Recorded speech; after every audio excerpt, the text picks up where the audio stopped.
Sonipat breaking news. Deputy CM Dushyant Chautala का सोनीपत दौरा। लोकसभा चुनाव को लेकर पार्टी की रणनीति तैयार। लोकसभा चुनाव के लिए प्रभारी व सह प्रभारी की नियुक्ति। ईडी व सीबीआई पर दुष्यंत चौटाला का बयान। शराब घोटाले को लेकर आप पर कसा गया तंज। लोकसभा चुनाव को लेकर कांग्रेस को भी घेरा। लोकसभा चुनाव के दौरान कांग्रेस में बढ़ सकती है फूट। दुष्यंत जमीन घोटाले में कांग्रेस की अहम भूमिका। सोनीपत के सोहटी गाँव जनसभा में शामिल हुए डिप्टी सीएम।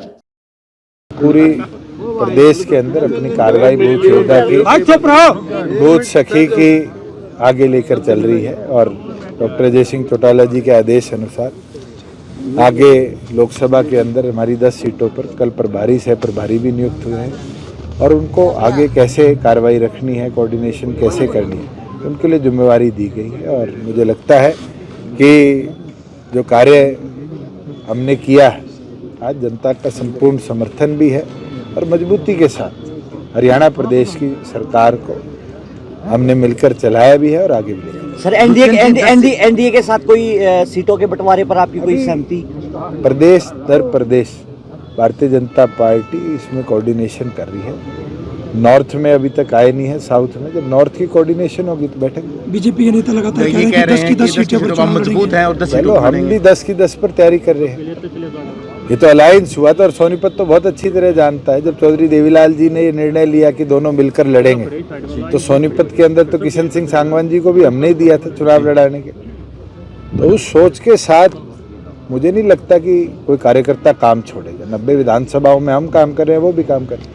पर जब अलायंस होते हैं, जब इसमें बैठकर पार्टी नेतृत्व फैसला करता है और कार्यकर्ता उस पर फूल चढ़ाते। किसान एक बार फिर 13 फरवरी को तैयारी कर रहे हैं। देखिए लॉ एंड ऑर्डर की सिचुएशन के लिए एमएचए इसको मॉनिटर कर रहा है और इशू जो है वो यूनियन गवर्नमेंट के साथ उनका था और मैं तो सबसे आग्रह करता हूँ कि इसको पीसफुली हमें आगे लेकर जाना चाहिए। कोई रिजेंटमेंट हमें नहीं देगी। हरियाणा के फेमस हलवाइयों के पीछे जो है गैंगस्टर पड़ा हुआ है। देखिए मेरी सीपी से डिस्कशन भी हुई थी और पुलिस ने कार्रवाई भी करी है।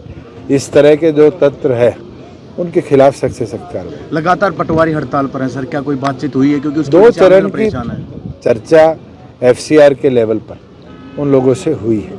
उनकी एक मांग तो थी कि उनको जो 24,000 के पे ग्रेड से 34,000 या 35,000 के पे ग्रेड पे लाना है, उसकी सहमति सरकार ने दे दी है। इसके अंदर बल्कि जो कंसोलिडेशन पटवारी हैं उनको भी हम साथ के साथ कंसिडर कर रहे हैं। ईडी की कार्रवाई पर लगातार सवाल खड़े कर रहे हैं सर कांग्रेस और आम आदमी पार्टी के सीएम हैं, उनको ईडी के नोटिस गए लेकिन वो नहीं आ रहे हैं। कोई हुड्डा को नोटिस गए हैं। छोटी बात नहीं है। जो शराब घोटाला दिल्ली का है वो चर्चित है और इसके अंदर कई लोग इन्वॉल्व भी हैं, आज जेल के अंदर भी हैं और करोड़ों रुपए की हेरफेर इसके अंदर हुई थी जो कि हमने आपके माध्यम से ज़्यादा डिटेल में सुनी। उसके अंदर बुलाया जा रहा है तो उनको अगर बेकसूर है तो पार्टिसिपेट करना चाहिए। जहाँ बात ईडी सीबीआई की है, गवर्नमेंट मशीनरी का जितना दुरुपयोग कांग्रेस ने किया तो आप सब जानते हो। चौटाला साहब को, डॉक्टर अजय सिंह चौटाला जी को सलाखों के पीछे 10 साल रखा। उसमें तो कोई पैसा भी इन्वॉल्व नहीं था, कोई अपने भी नौकरी नहीं लगे थे, पर फैसले कराए गए, प्लांट किए गई चीज़ें।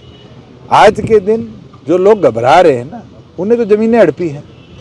क्लियर कट केस है, चाहे उसके अंदर एसोसिएटेड जनरल लिमिटेड एजेएल को, जिसके खुद मुखिया कांग्रेस परिवार का नेतृत्व है, उसको ज़मीन दी और अधिकारियों के फाइल पे लिखने के बावजूद मुख्यमंत्री ने खुद साइन कर दी। जहाँ HSIDC के इंडस्ट्रियल प्लॉट 12 रिश्तेदारों को दे दिए, वो भी खुली किताब है।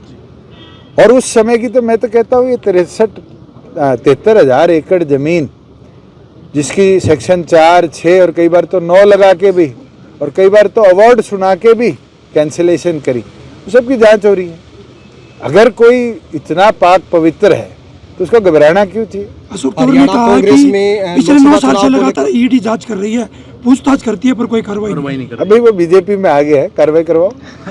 सर हरियाणा कांग्रेस में लोकसभा की सीटों को लेकर मारामारी देखने को मिल रही है, इसको कैसे देखते हैं? अभी तो शुरुआत है, अभी तो आगे आगे देखो कांग्रेस में फूट कितनी और बढ़ेगी इस सीट बंटवारे में। अभी तो ये भी नहीं पता भिवानी से कौन लड़ेगा, रोहतक से कौन लड़ेगा।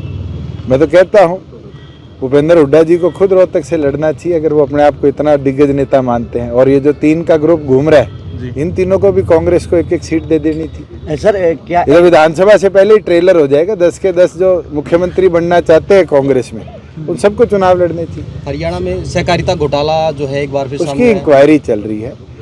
एफपीओज जो बने थे उसके अंदर कई डिस्क्रिपेंसीज आई थी, क्योंकि गवर्नमेंट ऑफ इंडिया के फंड्स इन्वॉल्व थे।